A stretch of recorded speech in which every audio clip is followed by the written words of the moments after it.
I carry on with the remainder of chapter 11.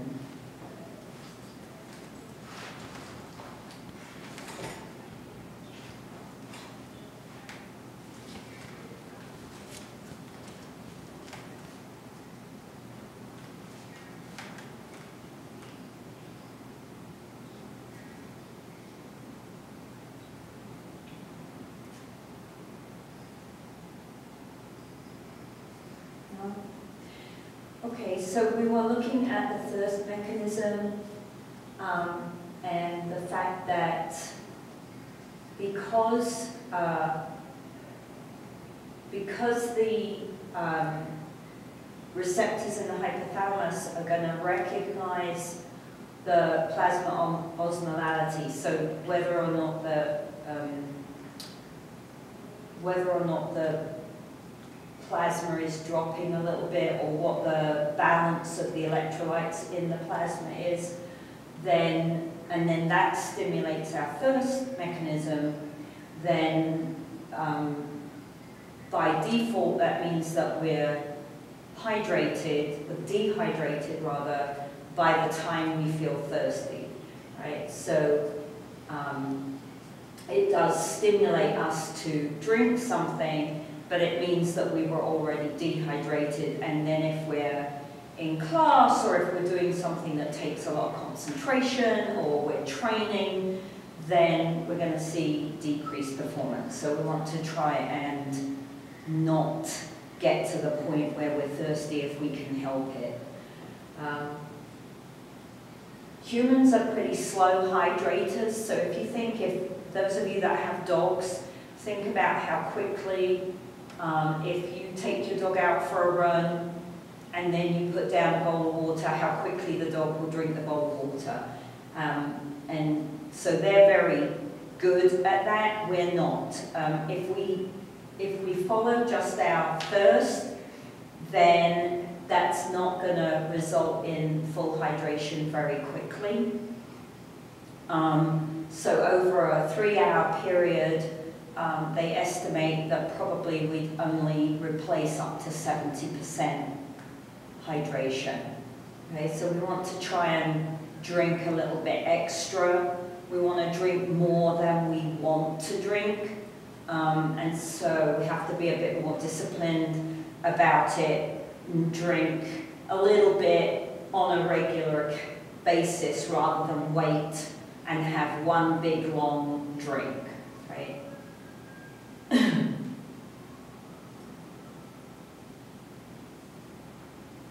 So when we're exercising, then dehydration is going to occur through the most common form of sweating, right? That's going to be the most common way that we lose water and become dehydrated.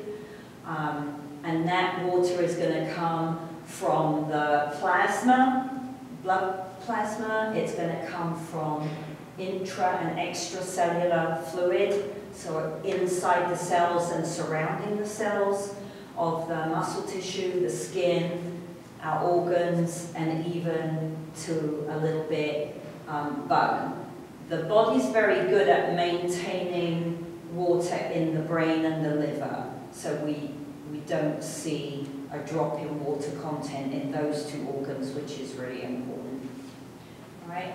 And our susceptibility to dehydration is going to be based on the amalgamation of many factors. So there's going to be environmental factors that and I think that should say see chapter 12. I'm losing my marbles, people. So the heat, whether it's windy, the humidity level, all right, the more humid it is, the less the sweat can evaporate, and so we get hotter and hotter, and so we sweat even more. Protective equipment, so if we're in a sport where we have to wear protective equipment, helmets, or gloves, or knee pads, things like that, that can increase your risk of getting dehydrated because of overheating, or if you've got dark colored uniforms that you have to wear to compete. Any illness where you're running a fever and or you have diarrhea is going to make you more susceptible to getting dehydrated, so it's important to drink often when you're not well. And actually just getting older, because what we see as we get older is that our sensitivity to being thirsty goes down. So we don't recognize that thirst kind of banner that the brain is trying to make you have a drink. We don't feel thirsty as early as we do when we're younger. And so then we get even more dehydrated before we feel thirsty. Right? And it becomes very difficult to maintain your plasma volumes under these conditions, right? So we have to be careful. So some of the factors that are involved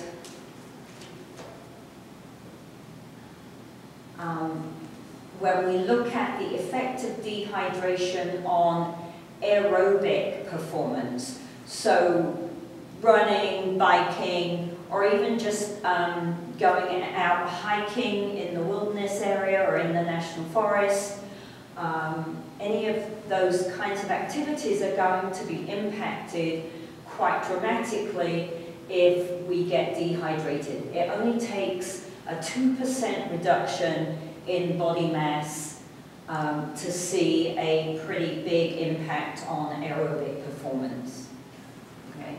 So we can look at this in several groups. So the top group on the diagram is cardiovascular factors that are going to drop aerobic performance. So the first one, right, we see a decrease in plasma volume, okay, and an increase in systemic resistance. So what happens is the arteries vasoconstrict, and so then that increases the resistance, okay.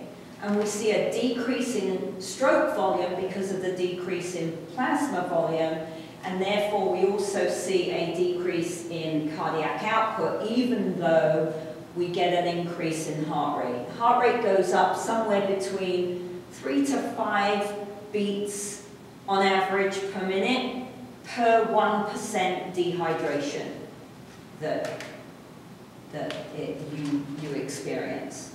Okay.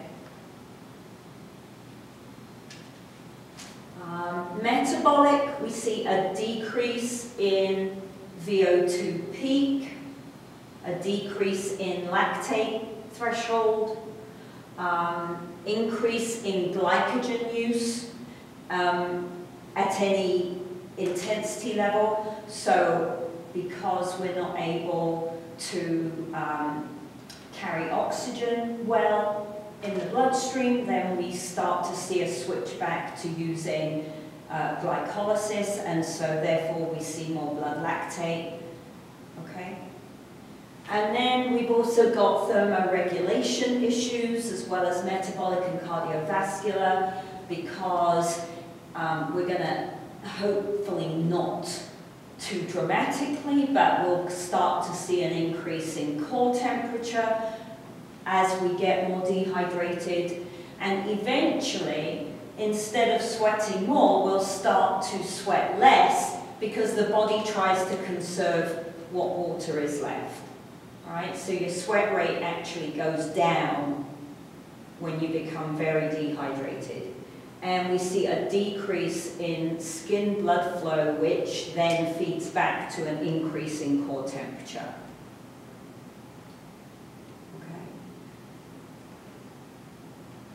Let me see. So, in track and field events, for example, The 5K and 10K have been shown to see significantly lower times in individuals who become dehydrated.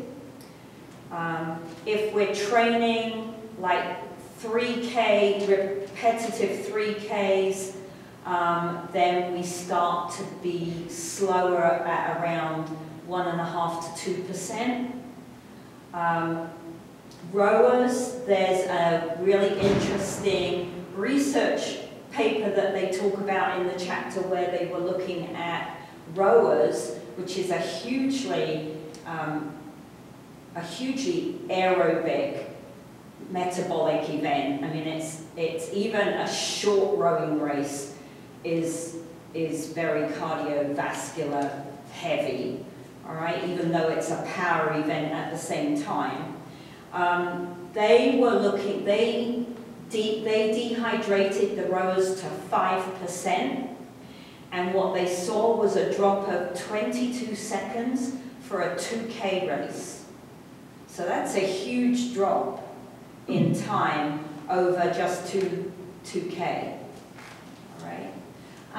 And what you see with athletes who are dehydrated is that their RPE, so if you were using a Borg scale, for example, they would say they were working harder even though they were working at the same workload, right? So that means that my perception of how hard I'm working goes up as I get more dehydrated, all right? So it feels like I'm working harder even if technically I'm not, all right? Cognitive function decreases. So, for example, we might see a decrease in motivation, or we might see an effect on decision making in a strategic situation. Right? Dehydration of more than 2 to 3%, we see a decrease in aerobic power. And so overall, we just see this really big impact on any aerobic events. Now, the effect seems to be less if the weather is cold rather than when it's hot. And that might be because of the thermoregulation set of factors, right? If it's cold, then I'm not so likely to see an increase in core temperature, and the decreased sweat rate and the decreased skin blood flow would not be such a problem in cold weather. So they think that's why it's less of a problem if the weather is cold.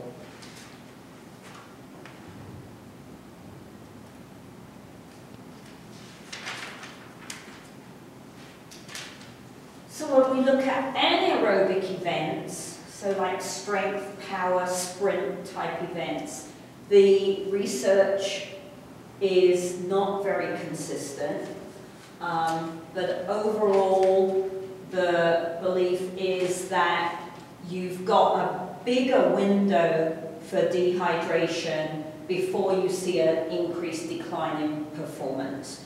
So I've got, as we can see on the next bullet point, I've got a little more wiggle room if I'm an anaerobic athlete than if I'm an aerobic athlete. All right?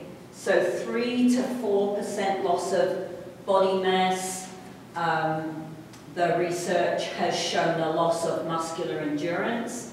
Some research shows a loss of power, a decrease in power, but not all the research agrees on the power. It's got to be more than 5% loss of body mass before we see a real impact on strength performance. Okay? So overall, strength and anaerobic type performances aren't as affected as aerobic because the decrease in plasma volume and the decrease in cardiac output, and therefore the decrease in oxygen delivery to the muscles, isn't as important if I'm working anaerobically because I don't need oxygen to make ATP through glycolysis, right? So the impact is much higher for those aerobic performances. The hotter it is, the more likely you are to see anaerobic performance affected a little bit. Again, because probably the thermoregulation idea rather than the plasma volume idea. Right? So we see less impact, less effect on anaerobic events than we do in aerobic events, but it still could be significant because often in anaerobic events, the window of, what am I trying to say? The difference between the person in first place and the person in third place is very, very small, right? Whereas in an aerobic event, it's likely to be larger. So although we see a smaller impact on performance, that small impact can have quite a big outcome, right? And for some reason, and I checked, I couldn't see them explain it again in this edition, the research tends to show that if I'm a strength athlete, I'm going to lose strength more in my upper body than my lower body, which I have absolutely no clue. I can't even begin to think why that would happen, I'm afraid. And I was hoping that they were going to either take that statement out or explain it a bit more in this edition, but they did not. So,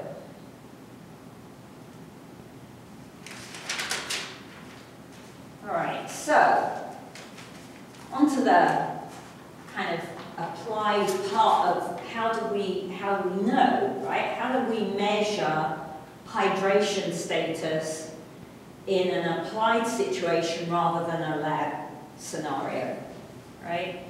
And so we have a couple of options. So I mentioned this, I think, on Wednesday. This is the one time where using a scale can be beneficial because I'm not using it for my body composition, like how fat I am. I'm using it to find out how hydrated I am. Okay? So if I'm euhydrated, that means that I'm within plus or minus 1% of my euhydrated state. Okay, so if I measure myself before training and then I measure myself after training and I'm within plus or minus 1%, then I manage to maintain my hydration during the training session. All right, so it's important to think about that. It's not just being hydrated as I go in. I need to stay hydrated while I'm training. So if I am more than 1% lighter, right, if my weight is greater than 1% different to my pre-training weight, then I'm dehydrated and I didn't do a good enough job during training with my drinking habit, right? So I need to drink a little bit more. And we can combine that with the assessment of urine color, right? So one or other of them on their own can get skewed a bit, but if you combine these two techniques, then you'll have a reasonably accurate picture of your hydration status, okay? So euhydration is going to be lighter in color. If I'm dehydrated, it's gradually going to get darker in color, although urine color can get affected by taking supplements. So for example, if I take B vitamins or I take lots of vitamin C, then it's likely that my urine will be a bit darker than than it would be without those extra vitamins.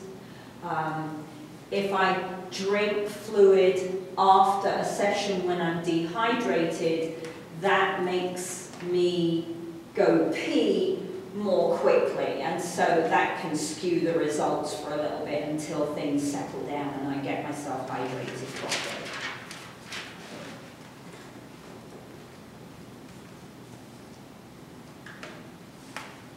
So, if I'm well hydrated, euhydrated, I'm going to be within plus or minus 1% of my body mass, and or my urine color is going to be 1 to 2, right? So you can get these color charts all over. There's tons of different ones. If you just type in urine color chart to Google, you'll get more than you can possibly look at to choose the one you want.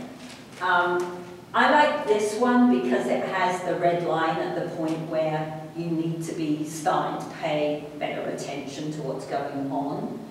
All right. Minimal dehydration is 1 to 3% different from pre-training, and color 3 or 4. And then we've got significant dehydration. We're looking at 5 or 6, and you can see here it's telling you that you're starting to be at risk for cramping, heat illness, you need to drink more. And serious dehydration, more than 5% loss of body mass, or anything like 7, 8, you're really in trouble, right? So it's a good way, good easy way. If you're a PE teacher or you're a coach, you can stick these color charts up in the gym or in the changing rooms, right? And then your students and your athletes can keep a track for themselves, teach them what they're looking for, make them understand the severity of crossing the red line, right? I have to say, in this environment in New Mexico, I find it really, really difficult to stay properly hydrated. More difficult than I did in Alabama, even though the humidity makes sweating less effective. You sweat so much when you're in that level of humidity that you just automatically go, oh gosh, I've got to drink more, right? Because it's literally running down you. And it's running down your legs and down your arms, and it's like a visual reminder that you need to drink. In New Mexico, where you sweat a lot, but because it's so dry, it evaporates so fast, you're not aware of the fact that you're sweating half the time. And so you don't have that reminder, I guess, to drink. I'm forever putting little stickies around my office or on my desk at home to say, okay, it's time, go and get another drink, because I'm terrible at it.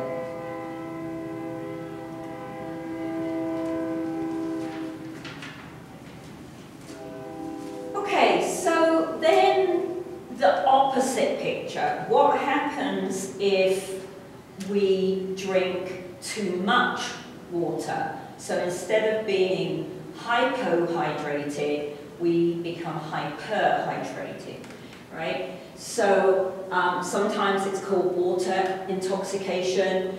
The true definition of hyponatremia is to do with your blood sodium concentration, not with the water, because the additional water makes the sodium concentration unbalanced, and then we start to see some problems, because once we've got an electrolyte imbalance, then we start to see an osmotic imbalance and fluid. Remember, we were talking on Wednesday about the fact that the electrolytes are what holds the water where we want it to be. So once we've got an electrolyte imbalance, then the water's moving from tissue to blood or blood to tissue when it shouldn't be doing that. Okay? So what can happen with hyponatremia, if you don't catch it quickly enough, we see fluid movement from the blood into the brain tissue. And there's no room in there for any extra fluid, right? There's only a very, very small gap between the brain tissue and the cranium. So you've got no room for this extra fluid, and we start to see it pressing on the brain tissue, and the brain tissue is swelling as it's absorbing more water. And so you'll see someone who's suffering from hyponatremia tends to get lightheaded, they get very confused, they may have seizures, and they may drop into a coma. And sometimes that they don't come back out of that coma, that it can cause death. Okay? So also can be caused by excessive sodium loss in sweat. So it might not be that I was drinking too much water, it might be that I'm losing too much sodium for some reason in sweat, which is why one of the reasons why they include electrolytes in sports drinks, right? And it seems to be more likely in women than in men if they're competing in ultra endurance type events. Although you quite often hear about this happening in cycling races and things, it's not fully understood why women might be more susceptible than men. So it's an interesting balance, because I need to drink regularly so that I don't get dehydrated and I don't see a drop in my race time. But I can't drink too much and water down my sodium concentrations, right?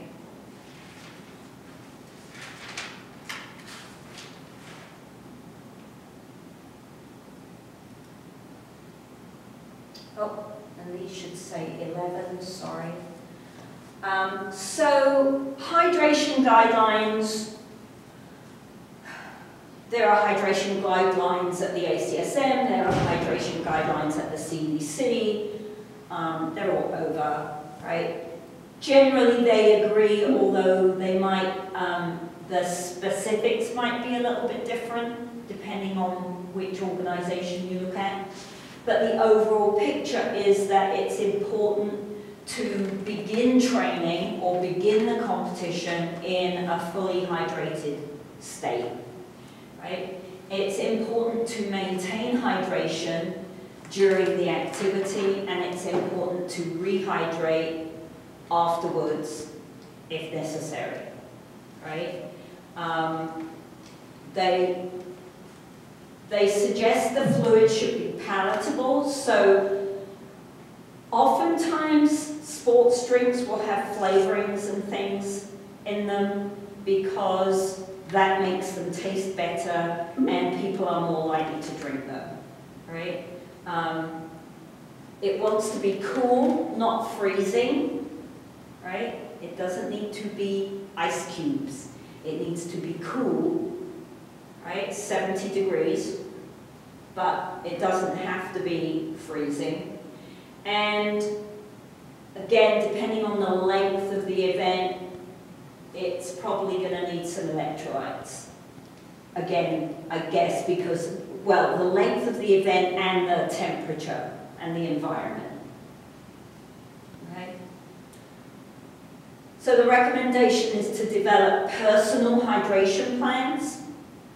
So whilst it's good to tell your whole team that they need to drink X number of glasses of water a day, it's much better to teach them to individualize their hydration plans for themselves, right? And understand that a hydration plan is a bit like the nutrition plan we talked about, right? My nutrition plan when I'm in my strength phase of my training program is not the same as my nutrition plan when I'm in my competitive phase of my training program, right? Same with your hydration plan. It's not going to be the same in the winter as it is in the summer, unless you live somewhere that doesn't have very much seasonal change. But in New Mexico, it's not going to be the same in the winter as it is in the summer. All right?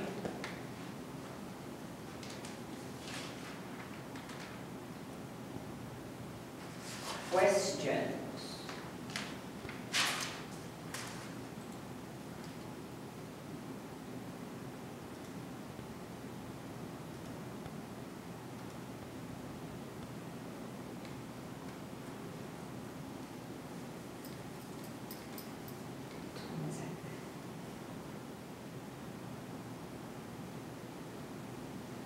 No questions?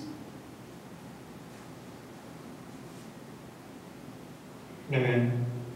All right, so we're going to move on to chapter 12, which is the chapter about environmental concerns with exercise. And the chapter concentrates on altitude, heat, and cold. And we are not going to have time for me to cover the cold. And it's relatively short compared to the other two because we don't see adaptation. So there are performance effects in the cold, but humans don't adapt very well to the cold, if at all. So it's a relatively short piece in the chapter. I do have a set of PowerPoint notes to help with that, but you're going to have to do the cold on your own, okay? Because it's going to take the rest of today and Monday and Wednesday to do altitude and the heat, I suspect. If by Wednesday we got enough time to do some of the cold, then we will, but I suspect we won't have time. Okay, so pay attention, as always, to the learning objectives. There are quite a lot of them for this chapter. There's a lot going on when we exercise in environmental extremes. So it's very fascinating, but there's quite a lot to understand. So the first part of the chapter talks about the challenges to exercising at altitude, all right? Which is one of the reasons I love this chapter, is everything in this chapter is relevant to New Mexico. So it's really useful information. So just some terminology to begin with. The difference between temperature and saturation, and here's a table that gives you the, and I don't know what happened here. I spent 2 hours this morning updating all this spreadsheet to chapter 12, and it's not here. So it better be on my laptop when I get home, or I'm going to be very unhappy. So this is not table 11.1, it's table, I think it's just 12.1, but let me have a look. Yes, 12.1.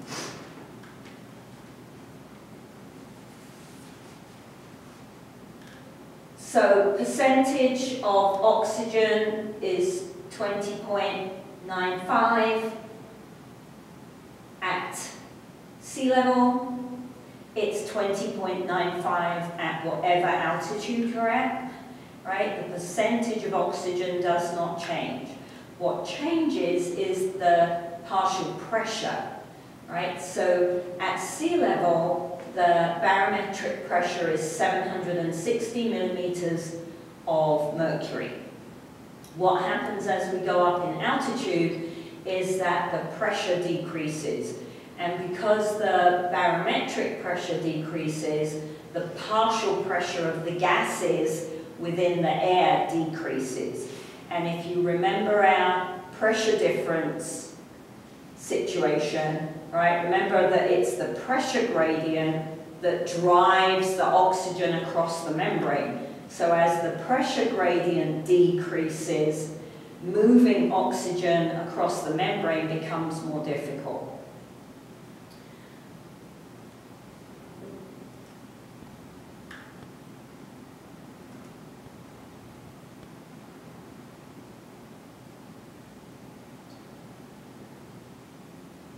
So, because we're looking at a decrease in the pressure of oxygen, then we're going to be looking at the fact that it's aerobic performance that predominantly is declining, right?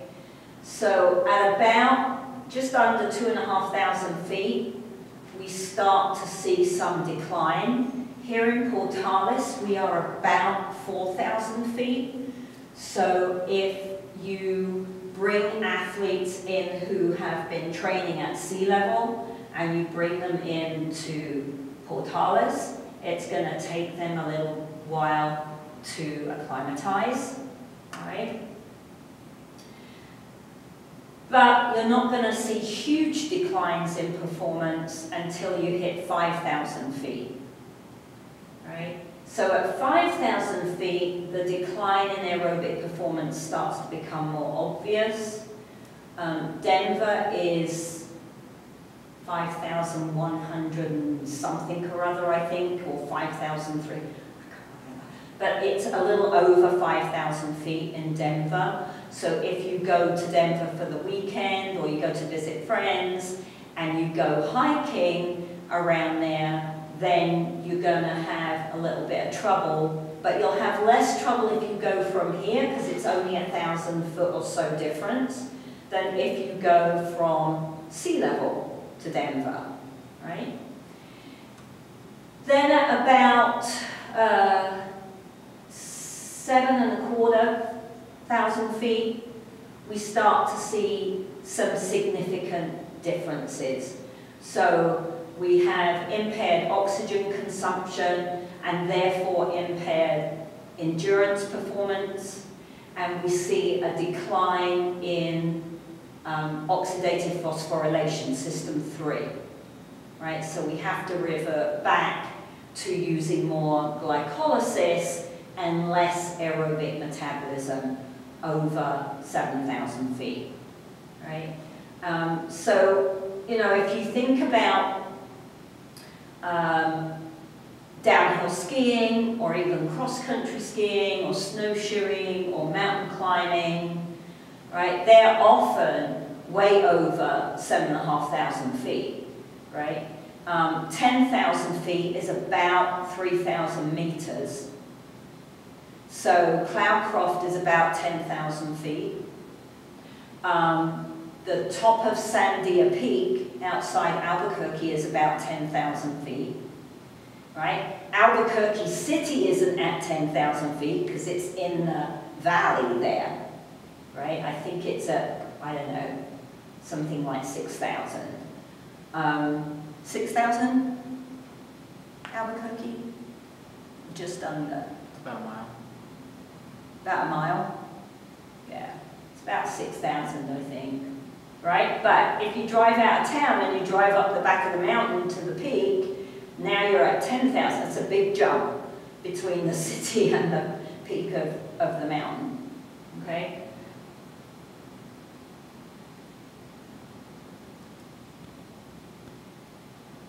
So, what is it that's happening that makes exercising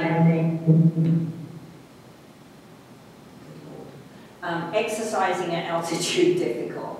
All right. So it's down to the fact that we have hypoxic situations at these altitudes, and so we develop what we call hypoxia, which is, as you can see, diminished delivery of oxygen to the target tissues, in our case muscle, whichever muscle group is doing the work, right? So we don't, it's not, remember, it's not that there's exactly less because the percentage of oxygen is the same, but the amount of oxygen per volume of air is lower and the pressure is lower, right? So the decrease in the barometric pressure reduces the partial pressure of oxygen, makes it difficult to get it into the bloodstream, right? I breathe in, I don't have the same value partial pressure of oxygen that I did at sea level. It's much harder because the gradient is less steep to get it into the bloodstream. And then once it's in the bloodstream, it's much harder to get it out of the bloodstream and into the muscle tissue, right? So transporting it and delivering it become very difficult. Okay. Then we also see some problems because of the increased cold as we go up in altitude, and cold air holds less water vapor and less oxygen. Not less oxygen, but less pressure. We're much more likely to get dehydrated because it's cold, because that air has less water vapor, and so when I breathe out, I lose more moisture than I do in air that has more water vapor in it, in more humid air. And the higher up we go, although it seems kind of a silly way of saying it, but it's basically true. The higher up we go, the closer to the stratosphere we get, right? And so the depth of air between us and all the UV rays that are coming in is less, and therefore the UV rays are stronger, right? So you've got to use your sunscreen. Doesn't matter whether it's winter or summer, use your sunscreen.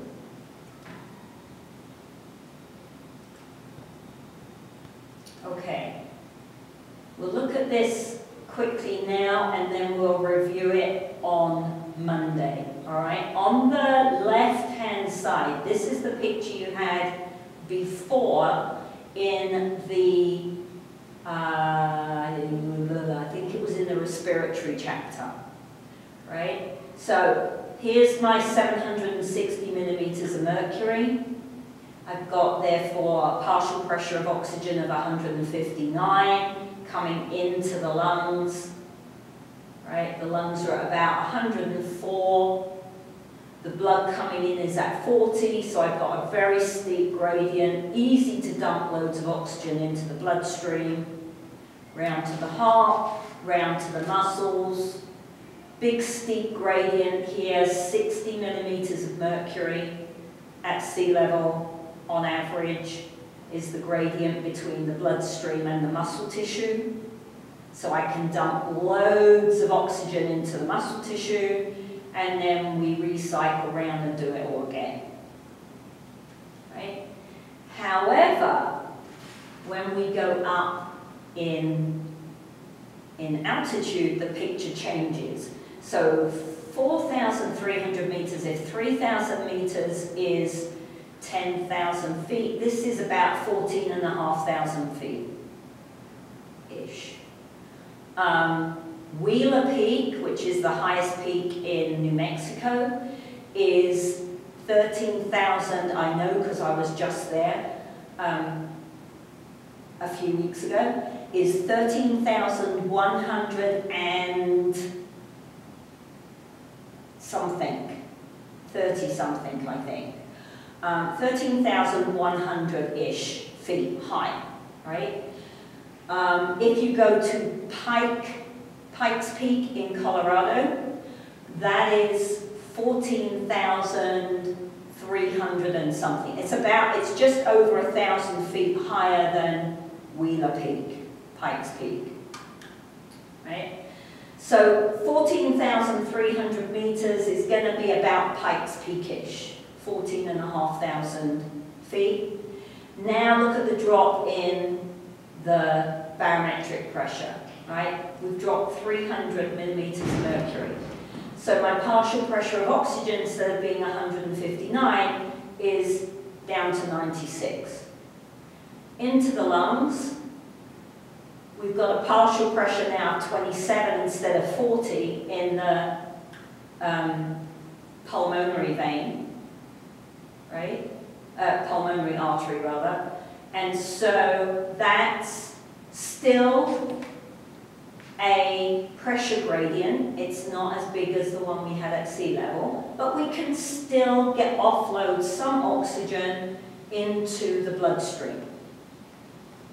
It's much more difficult, but we can. So we offload some oxygen into the bloodstream, we chug around to our muscle tissue, and here's where the biggest difference is, right? Instead of having a 60 millimeter mercury diffusion gradient, we have a 15 diffusion gradient, right? So that makes it really difficult to get that oxygen into the muscle tissue. Oops.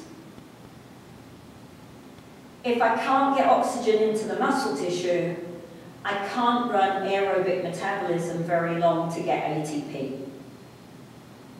Right? Because without oxygen at the bottom of the electron transport chain to pick up the hydrogen, then I start to develop an acidic environment, and I have to slow down. Right? So this is the problem. Why we can't work as hard and we can't work as fast when we're at altitude as we can when we're lower down. All right?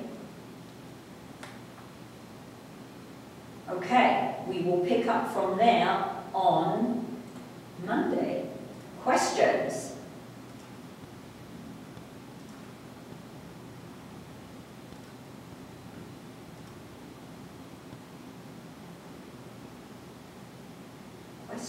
Questions.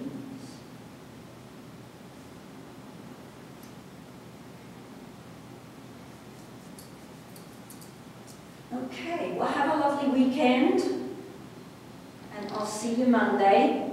My recommendation is that you start doing a little bit of studying this weekend. Don't leave it all until later in the week.